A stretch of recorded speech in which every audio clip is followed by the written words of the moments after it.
Hey guys, today we're going to look at taking recordings from a motion capture session and bringing them into our sequence. So on this machine, I have right here is a sequence that we recorded in the motion capture studio using a rigid body, and then I attached to this cube. So I want to bring that to my computer because I'm remoting into a different computer right now.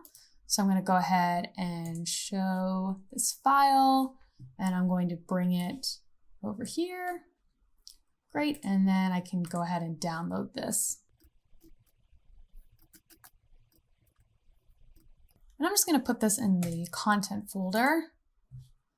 All right, great. And I can close out of this. And if I bring up my project, there we go. Now I have this sequence.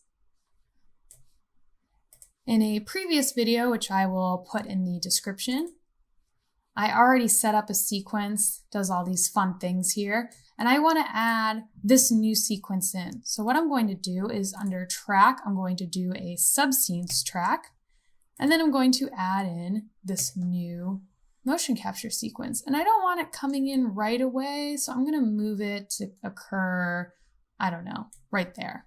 Okay, great.